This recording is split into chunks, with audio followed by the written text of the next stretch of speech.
Bismillahirrahmanirrahim. Assalamualaikum warahmatullahi taala wabarakatuh.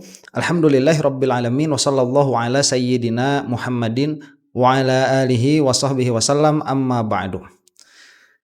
Ini insyaallah mudah-mudahan menjadi video terakhir mengenai ramai-ramai mubahalah ini ya. Setelah beberapa video saya buat, alhamdulillah ternyata ada video dari PWI ya. Ini yang mengupload source-nya AR News. Kemudian saya dapat ini dari Beguru Ngaji ya. Kalau saya ngambil dari Beguru Ngaji, ya lewat di beranda kebetulan.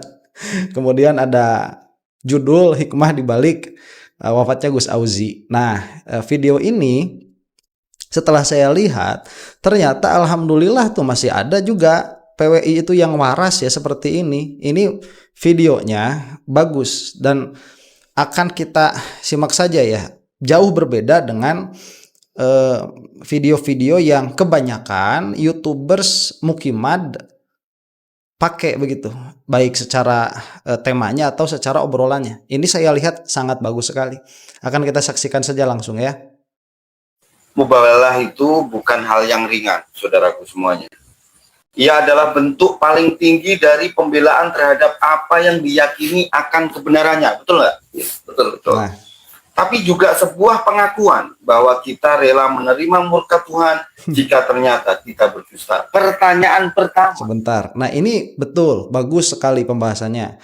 Yang namanya mubahalah itu dia adalah usaha memang yang katakanlah tertinggi begitu ya. Tadi bahasanya bagus sekali. Ini kita ulang sekali lagi nih. Oh sebentar.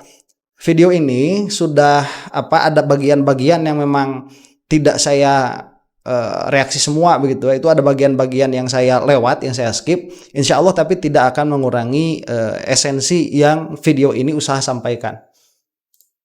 Ulangi lagi nih, ini bahasanya bagus sekali. Mubahalah itu bukan hal yang ringan, saudaraku semuanya. Ia adalah bentuk paling tinggi dari pembelaan terhadap apa yang diyakini akan kebenarannya. Nah, betul nggak? Ya bentuk paling tinggi untuk membuktikan apa yang dia yakini begitu di dalam kebenarannya. Nah ini memang begitu betul. Jadi setelah kita katakanlah berhujah, setelah kita istidlal, setelah kita jadal, berdebat katakanlah begitu. Kemudian tidak menemukan titik akhir, maka jalan yang ditempuh itu mubahalah begitu. Dan ini jalan yang ditempuh oleh Rasulullah Shallallahu Alaihi Wasallam setelah beberapa hari berdebat dengan Nasrani dahulu begitu ya, pada waktu sudah Futuh Mekah itu kejadiannya. Nah memang seperti itu betul. Ini adalah yang paling tinggi sampai-sampai kita itu mau dilaknat oleh Allah Subhanahu wa taala apabila saya itu salah misalkan. Betul. Tapi juga sebuah pengakuan bahwa kita rela menerima murka Tuhan jika ternyata kita berdusta. Pertanyaan pertama. Sebentar. Kita menerima laknat begitu ya, katakanlah dari Allah apabila memang kita berdusta. Nah ini bagus bahasan. Kita bahas dari sini dulu nih. Apa yang namanya dusta? Di dalam ilmu kalam itu disebut kadzib ya, atau di dalam ilmu mantik disebut kadzib. Dusta itu dia tatkala perkataan tidak sesuai dengan kenyataan. Jadi kita harus lihat dulu ya bahwa yang namanya keyakinan seseorang atas suatu perkara itu tidak masuk ke dalam ekuasi apakah sesuatu ini dusta atau tidak. Jadi mujarrad saja perkataan. Meskipun seseorang ini yakin bahwa perkataan yang dia katakan itu benar, tetapi apabila perkataannya ini tidak sesuai dengan kenyataan, maka perkataan itu disebut dusta. Contoh misalkan tatkala orang-orang Nasrani mengatakan bahwa Isa itu anak Tuhan. Nah mereka kan mengatakan itu tidak ada niatan untuk berdusta. Ya memang mereka itu mengatakan seperti itu memang i'tiqad mereka. Nah cuman perkataan itu dia tidak sesuai dengan kenyataan, karena kenyataannya Nabi Isa itu hanyalah utusan Allah Subhanahu wa taala. Nah yang seperti ini disebut perkataan yang dusta. Nah kemudian perkataan ini dia ada realitanya, ada kenyataannya. Makanya tadi saya katakan perkataan yang sesuai dengan realita itu disebut perkataan yang sidik, yang benar. Perkataan yang tidak sesuai dengan realita meskipun itu sesuai dengan keyakinan orang yang berbicara, itu adalah perkataan yang kadzib, perkataan yang bohong atau perkataan yang dusta. Nah, apabila ada satu objek, kemudian satu objek ini dia dihukumi oleh dua perkara yang berbeda. Misalkan Islam itu melihat bahwa Nabi Isa itu adalah hanya utusan Allah Subhanahu wa taala, meskipun betul beliau ini tidak memiliki ayah. Kemudian Nasrani melihat Nabi Isa ini adalah, kita katakanlah satu mazhab dulu, adalah Tuhan itu sendiri begitu, sebagai inkarnasi dari Tuhan. Nah, berarti kan ini tidak mungkin benar dua-duanya. Ya utusan Tuhan, ya Tuhan itu sendiri. Realita itu hanya menerima satu. Nah, kemudian setelah kita berdebat misalkan antara yang Islam dengan yang Nasrani ini, setelah berdebat sekian lama, tidak menemukan katakanlah kesepakatan begitu ya, tidak menemukan jalan keluar.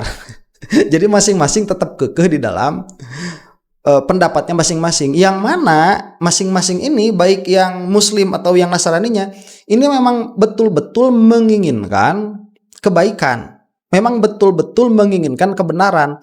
Maka prinsipnya itu, daripada saya ini, misalkan yang Islam begitu ya, sama saja. Daripada saya ini menyebarkan kesesatan, misalkan kalau benar Nabi Isa ini anak Tuhan dalam kenyataan, kemudian saya malah mengatakan itu hanya utusan Tuhan, ini kan nanti akan menjadi kesesatan. Lebih baik saya dilaknat oleh Tuhan begitu. Sama yang Nasrani juga begitu. Daripada saya ini menyebarkan kesesatan, menganggap bahwa Isa ini adalah Tuhan, yang mana apabila itu tidak sesuai dengan kenyataan berarti itu adalah blasphemy, itu adalah sebuah penghinaan untuk Tuhan, maka lebih baik saya ini dilaknat oleh Tuhan. Ini orang-orang sama-sama pengen bener begitu. Nah, pada akhir daripada bawa orang-orang salah, pada akhirnya bersepakatlah berdoa dua-duanya ini kepada Tuhan. Ya Allah, apabila kebenaran ada di pihak saya, maka turunkanlah laknat kepada orang tersebut, supaya orang-orang awam udah nggak usah ngelihat lagi perdebatan begitu, sudah selesai.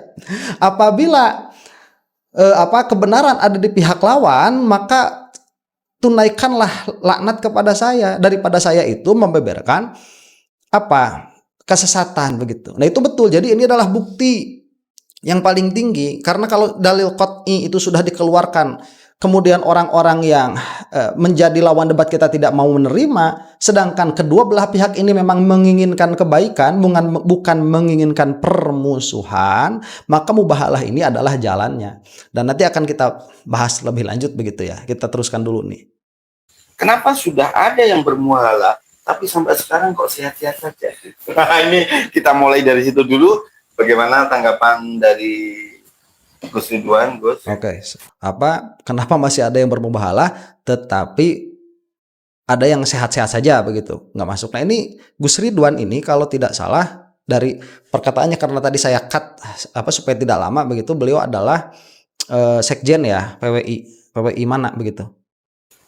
Jadi gini, terkait isu yang sekarang lagi berkembang, terus dikait-kaitkan dengan mubahalah, mungkin tupoksi saya hanya bisa untuk menyampaikan, mari sama-sama kita ambil hikmahnya saja, bahwa yang namanya mubahalah itu bukan sesuatu yang bisa untuk dibuat main-main, ngoten Gus ya. Nah, sebentar, kalau itu betul ya. Jadi saya katakan dari awal itu, mubahalah itu kalau saya ya hanya berani di dalam perkara-perkara yang qat'i, yang memang sudah benar-benar jelas benarnya.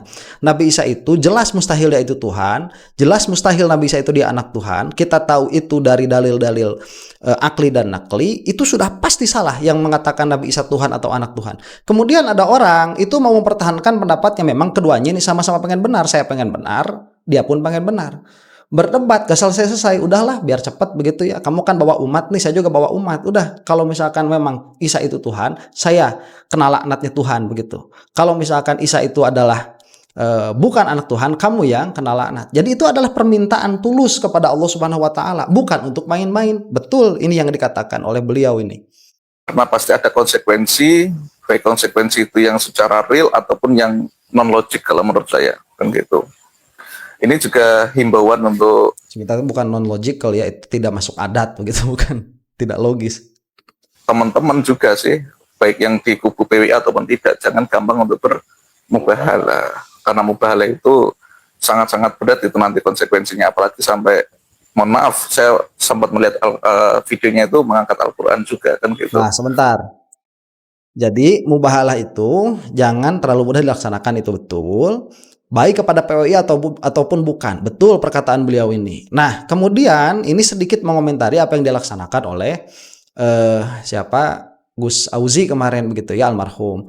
Nah, ini bukan mubahalah. Sekali lagi saya terangkan. Jadi Gus Ridwan mohon dilihat yang dilaksanakan oleh siapa namanya Gus Auzi itu almarhum, itu bukan mubahalah, itu mah melaknat yang dilaksanakan itu. Jadi mengangkat Al-Quran itu adalah persaksian.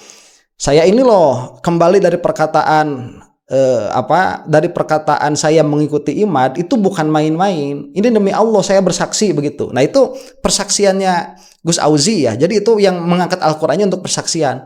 Kemudian melaknat kepada Imad berlandaskan pengetahuan yang sudah dia ketahui, yang sudah beliau ketahui, yang sudah almarhum ketahui selama beliau itu bergaul dengan Imad dan kroncok-kroncone, ya termasuk mungkin ada di circle-nya Gus Ridwan ini. Jadi mubahalah itu tadi betul, kemudian jangan dipakai mainan itu juga betul, jangan sedikit-sedikit mubahalah itu juga betul, apalagi dalam perkara yang zonni begitu ya, karena yang namanya juga zonni terlalu beranilah kalau bermubahalah.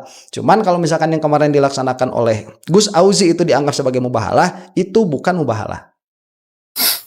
Tapi apapun itu, saya harap juga jangan terlalu dikait-kaitkan karena ada perasaan dari keluarga yang ditinggalkan yang harus kita jaga. Kehilangan seseorang itu berat, kehilangan seseorang itu juga bukan sesuatu yang mudah. Kalaupun kita tidak bisa untuk meringankan beban beliau-beliau, ya saya harap kita bisa menahan diri, jangan sampai menambah luka di keluarga beliau yang ditinggalkan. Nah, itu betul. Saya pikir PWI itu tidak ada orang yang bijaksana begitu. Beliau ya meskipun kita berseberangan lah dalam satu permasalahan, yaitu permasalahan Bali Alwi, nanti kita itu bisa bahas lagi begitu. Ini orang kan bijak, bisa berpikir minimalnya di dalam hal empati itu tidak sejorok si siapa itu Muharrar ya, tidak sejorok si Muharrar. Ini orang reasonable kalau misalkan ngobrol dengan orang seperti ini reasonable, kita bisa berbicara begitu ya, bisa ngobrol, bisa ngopi dengan Gus Ridwan ini. Jadi tadi sekali lagi, terlepas dari kita itu berbeda pandangan terhadap suatu hal, pada akhirnya tatkala seseorang ini dia itu katakan mendapatkan musibah, itu kan banyak sekali hati yang harus dijaga begitu.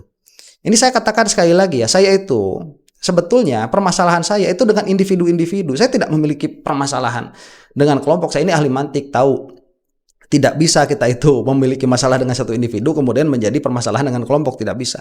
Jadi permasalahan itu satu saya dengan siapa? Dengan si Imadnya sendiri itu. Itu yang paling mangkelin, itu yang paling nyebelin itu si Imadnya itu sendiri. Karena dia itu yang tidak mau islah, yang tidak mau diskusi begitu, dipanggil diskusi. Jadi sistemnya si Imad itu bukan mencari kebenaran, tetapi dia itu memang ingin mencari firqoh, ingin membuat firqoh, itu yang diinginkan sama si Imad. Terus Abbas Buntet, itu permasalahan saya dengan dia begitu. Kemudian sama Abbas itu kan kemarin itu itulah yang sudah saya sebutkan. Permasalahan saya dengan orang-orang itu. Yang mana dengan PWI sebagai organisasi, saya meminta mereka itu untuk membuktikan bahwa mereka itu memang betul-betul Ahlus Sunnah wal Jamaah sebagaimana klaim mereka di dalam ADART organisasi, dan sampai saat ini tidak ada tanggapan itu. Nah, jadi kalau misalkan untuk orang-orang yang seperti ini, saya lihat yang moderatornya juga agak bagus lah. Nanti akan kita lihat kalau cukup videonya. Kemudian Gus Ridwan ini saya rasa reasonable begitu dalam hal ini. Jadi memang jangan sampai kita itu menyakiti pihak-pihak yang memang sedari awal ini masalahnya. Kalaupun kita mau katakan zonni, ini zonni. Yang mana pada akhirnya untuk mengcounter kebodohan sebagian YouTuber yang mukimat, saya juga harus tanazul mengikuti pola pikir mereka. Akhirnya kan jadi ikutan bodoh semua begitu, ikutan empati semua. Mungkin itu yang bisa saya sampaikan. Mungkin bisa ditambahi Gus Anin, monggo. Gus Anin mau berstatement atau bagaimana dengan ini sebelum dipindahkan ke Gus Anin? Saya mau nanya, kan banyak juga dari mereka yang bahkan seakan-akan memastikan bahwa dengan kematian beliau ini itu adalah dampak dari sumpah yang dilakukan. Oh gitu. Itu bagaimana? Jadi Nah, gini, bagus pertanyaannya itu ya. Ini pertanyaannya kok sampai Gus Auzi itu wafat, kemudian di dalam diri orang-orang sampai memastikan, oh itu gara-gara mubahalah. Yang mana saya katakan sekali lagi, mubahalahnya pun tidak terjadi. Itu sudah salah dari awal.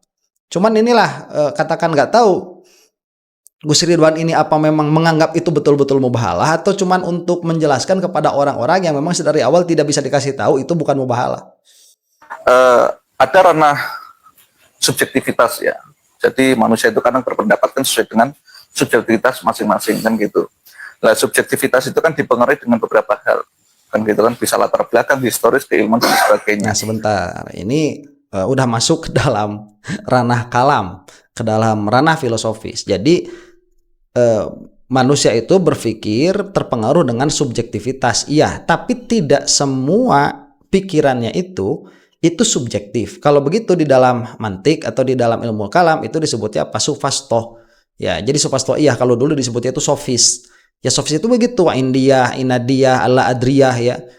Saya nggak tahu, itu kan menurut kamu, menurut saya kan beda. Nggak seperti itu. Kalau seperti itu, semua perkara itu subjektif, ya kita nggak bakalan punya kesepakatan kalau ngasih uang 20.000 kemudian kita belanjanya seharga 18.000 ada kembalian 2.000 begitu. Itu apa namanya, simpel lah, simpelnya seperti itu, nggak bakalan. Berarti kan ada objektivitas sebetulnya.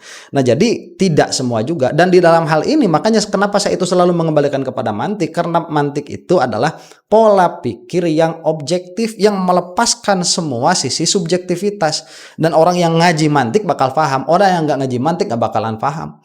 Mengatakannya itu ya semua tadi tuh subjektif, nggak benar kalau semuanya itu subjektif. Dan kita sebetulnya bisa berbicara dengan objektif di dalam permasalahan ini, baik di dalam permasalahan apa namanya mubahalahnya, atau malah di dalam permasalahan yang paling dasar sama sekali pada permasalahan ini, yaitu Bani Ba'alwi itu adalah dzurriyyahnya Rasulullah Shallallahu Alaihi Wasallam. Itu bukan ranah husnuzon sebetulnya, itu adalah ranah ilmu begitu. Jadi bisa diketahui secara objektif. Saya tidak ingin membatasi untuk teman-teman berargumentasi atau melakukan statement apapun. Cuma di sini saya juga menghimbau, ayo kita berstatement yang kiranya lebih patut untuk didengar gitu saja sih kalau saya. Soalnya subjektivitas seseorang itu kan tidak bisa untuk kita punggung tuh. Betul. Ya, Sebentar, betul, kalau subjektivitas tidak bisa kita batasi begitu. Cuman kalau misalkan dikatakan ini mubahalah itu kan sudah ada ta'rifnya, ada rukunnya, ada syaratnya. Apakah ini mubahalah atau bukan tuh? Kita bisa, kalau ini dari awal bukan mubahalah, udah tendensius tuh orang-orang yang mengatakan ini wafat gara-gara mubahalah. Lah mubahalahnya tidak ada. Cuma ayo sama-sama kita berpikir dewasa dan lebih bijaksana. Jangan sampai ucapan kita itu yang mulanya niatnya kita baik, mengkobarkan semangat, tetapi tidak on target, malah melukai beberapa pihak. Gitu. Nah, bagus. Ini seharusnya dikatakan. Memang beliau mengatakan kepada semua PWI. Mungkin ya, kalau beliau itu sebagai sekjen berkata seperti ini, betul dikatakan bukan hanya di hadapan kamera, tetapi dikatakan kepada semua PWLS. Saya rasa ini sudah akan bagus sekali begitu. Dalam pengertian Imad ini sudah tidak akan bisa berubah dari pendapatnya. Dia mengatakan walau aftal muftun. Syekh Ali Jum'ah sudah bersabda, kemudian NU sudah punya sikap. Nakobah juga sudah punya sikap. Kemarin kita melihat di dalam beberapa kesempatan ada nakib-nakib juga yang mengatakan atau mengisbat Bani Ba'alwi sebagai dzurriyyahnya Rasulullah SAW. Ya sudah, kita jadikan ini sebagai khilaf begitu ya. Gak usah kagok lah, gak usah tanggung lah, kita jadikan ini sebagai khilaf Nahdlatul Ulama begitu kan. Sudah selesai. Jadi ya si Imad gak usah keliling-keliling lagi kemudian menghasut ya. Saya katakan menghasut, dan saya punya bukti itu. Saya sudah bikin beberapa videonya. Itu mah bukan mencerdaskan, itu mah menghasut. Ya sudah, ini jadikan saja ranah ilmiah yang ada di kalangan orang-orang alim. Ini saya katakan dulu begini ya, orang-orang Nahdlatul Ulama itu, mereka itu orang-orang yang sebisa mungkin menjauhkan diri dari konflik. Sebisa mungkin. Ya, kalau saya itu kan besarnya di Muhammadiyah, jadi berkonflik itu sudah biasa kalau saya itu. Kalau Nahdlatul Ulama dari awal itu mereka berusaha dengan amat sangat untuk menghindari konflik yang ada begitu, karena memang kultur di kita di Indonesia itu tidak bisa apa tidak bisa menyikapi konflik dengan dingin. Biasanya konflik dari pikiran itu suka nyambung terus sampai kepada konflik fisik. Ya, malah yang ibu jadi nggak kenal sama anak, suami jadi nggak kenal sama istri itu gara-gara beda pilihan presiden aja misalkan, kan bisa seperti itu. Kita tuh kurang dewasa di dalam menyikapi perbedaan pendapat. Nah, sehingga saking tidak mau menghindari konfliknya, orang-orang Nahdlatul Ulama itu sangat jarang sekali misalkan membahas tauhid di awam. Yang mana yaitu ada sisi positif, ada sisi negatifnya. Sisi positifnya ya kita menjadi akur begitu. Jadi santai-santai saja, ya sudahlah, mau Mu'tazilah kayak mau apa namanya, mau Muhammadiyah kayak mau tri tauhid kayak Wahabi, terserah lah, nggak apa-apa, yang penting kita jangan ribut. Nah, akhirnya itu sisi positifnya. Sisi negatifnya yang Nahdlatul Ulama sendiri tidak mengetahui Asy'ariyah Maturidiyah, itu sisi negatifnya. Ya, semua pasti ada apa namanya, ada positif dan negatifnya. Dilihat dari segi itu. Jadi kalau misalkan ini yang dikatakan oleh beliau ini harus bijak, udah kita masukkan saja ini menjadi khilafnya Nahdlatul Ulama. Jadi kita sudah tidak perlu ribut-ribut lagi di dalam masalah nasab ini. Si Imad itu harusnya dia itu memiliki kebijakan. Ini kalau saya kira ya sudahlah, Imad itu di belakang layar saja. Orang ini, beliau ini, Gus Ridwan ini, beliau menjadi apa namanya, lisannya nasab atau lisanu PWI begitu ya, untuk membicarakan tentang nasab ini. Saya kira itu akan lebih elok. Jadi biarkan saja itu di ranah ilmiah, gak usah dibawa-bawa ke orang-orang awam. Orang-orang awam juga nggak ngerti konstruksi berpikir dari awalnya seperti apa. Mahfudat kan ada yang mengatakan bahwa at-thariqah ahammu minal madah. Oh ya, Iya. ya. Jadi Jadi bahwa cara itu lebih penting daripada maksud atau tujuan yang kita inginkan. Nah itu caranya, itu kalau caranya sedari awal, misalkan Imad itu ya membuat apa namanya tulisan kayak sedari awal saja sudah, nggak perlu turun-turun ke masyarakat, ansor, kemudian apa namanya banser begitu, di panas-panasi supaya anti sama habaib, kan nggak seperti itu. Saya rasakan. Saya waktu di grupnya NU kecamatan itu, gara-gara ngobrolin hal ini, nggak tahu apa, udah ditendang aja begitu. Yang nggak ada urusan juga kalau sama saya mah, nggak ada masalah. Cuman ya memang itu terasa begitu, ada di dalam apa kehidupan nyata. Seharusnya ya tidak terjadi seperti itu. Ini khilaf, kalau misalkan mau dikatakan ilmiah ya khilaf di dalam hal ilmu. Selesai seharusnya. Jadi saya ulangi lagi, saya juga tidak ingin menciptakan sebuah gap antara teman-teman yang vokal atau yang tidak vokal. Cuma di sini saya ayo bareng-bareng untuk teman-teman lebih bijaksana lagi. Soalnya ini bukan ranah untuk kita melakukan konfrontasi kalau menurut saya loh. Soalnya sebentar, bagus tuh kan, lihat bagus ini orang nih bijaksana nih. Susah posisinya di PWI itu. Ada yang tadi ada dua kata nih. PWI ada yang vokal, ada yang tidak vokal. Ini juga sebetulnya sepertinya kalau dilihat dari gestur beliau, ini juga ada saling mengingatkan begitu ya. Ya susah lah. Si Imad itu fitnahannya ini dia bisa kena sama profesor dia bisa kena, apalagi santri-santri lah. Yang mana saya sudah nantangin kemarin santri-santrinya, ayo mantiknya keluarin, ayo tauhidnya keluarin, akidahnya keluarin, nggak bakalan keluar. Karena memang orang-orang yang tidak memiliki dasar berpikir yang baik akan kena sama si Imad. Cuman ini mau gimana lagi, orang udah kena kok. Tapi tatkala sudah masuk misalkan berkumpul mereka itu yang anti ba'alwi katakanlah begitu, atau supaya tidak berat bahasanya, orang-orang yang tidak apa namanya menganggap Ba'alwi sebagai duriannya Rasulullah SAW, ini terbagi dua. Ada yang vokal begitu ya, ekstrim, sampai apa namanya bahasa wafatnya Gus Auzi ini menjadi fitnahan begitu. Ada yang masih kalem juga. Ini ada permasalahan juga nih, harusnya saling mengingatkan. Dan ini diingatkan tadi, kata beliau, saya tidak mau menjadikan konflik juga begitu. Ada gap di antara yang vokal dengan yang tidak vokal. Nah ini udah kelihatan ada permasalahan internal sebetulnya di PWI-nya itu sendiri. Ya itu tadi. Harusnya tahu ya kapan kita harus berjuang, kapan kita melihat di saat yang kamu anggap sebagai lawan itu sudah tumbang. Iya. Jangan dihajar terus. Iya. Jadi ini adalah wujud PWI, bahwa PWI itu seperti yang diaturkan Gus Hanin tadi juga memiliki rasa nasionalisme. Sebentar, itu yang saya bilang tadi, ini hostnya ini terus-terusan Gus Ridhonya sudah sangat bagus sekali, tapi terus-terusan nih ditambah dengan pertanyaan-pertanyaan yang sekiranya bisa mengeluarkan jawaban yang sedikit kontroversial begitu ya. Cuman ya nggak jadi masalah lah. Itu sudah tumbang kan, biarkan saja. Oke, harusnya memang betul seperti itu. Jadi kalau misalkan di dalam pandangan kamu ini sudah tumbang, ya udah tumbang nih, udah salah, malah menguatkan etikotmu benar bahwa Ba'alwi ini bukan zuriat Rasulullah SAW, ya sudah, jangan dihajar terus begitu.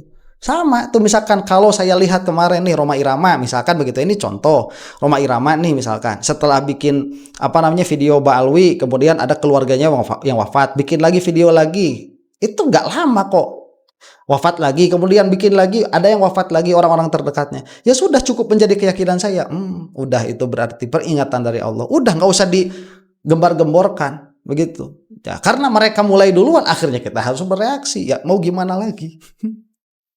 Juga kalau masalah wawasan kebangsaan, masalah organisasi dan perjuangan juga tidak perlu diragukan lagi, tapi ada kala di mana teman-teman PWI ini harus menundukkan kepala Gus dan memberikan setangkai bunga lah.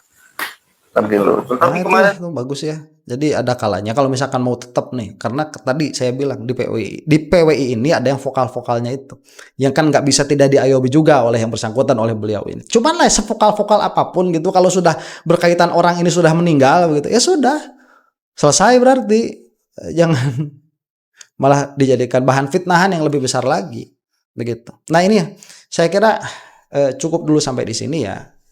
Makanya tadi saya katakan ini videonya panjang, hampir 1 jam videonya itu. Kalau direaksi semua ya nggak mungkin. Cuman poin-poinnya memang amat sangat bagus sekali. Yang mana pada akhirnya yang bisa saya reaksi cuman segini dulu ya. Cuman ala kulli halin saya rasa kalau misalkan PWI ini memang udah nggak bakalan bisa lah, udah selesai. Dalam pengertian yang percaya Ba'alwi itu zuriyahnya Rasul, ya udah.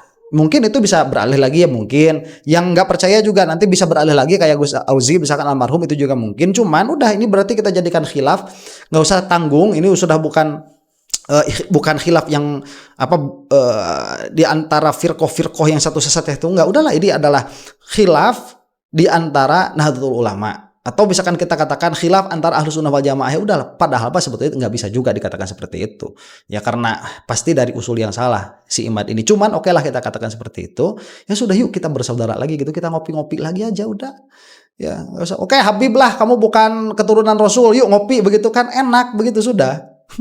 Kayak kita sama Mama Gufron aja. Demikianlah ya, mudah-mudahan ini video ada manfaatnya.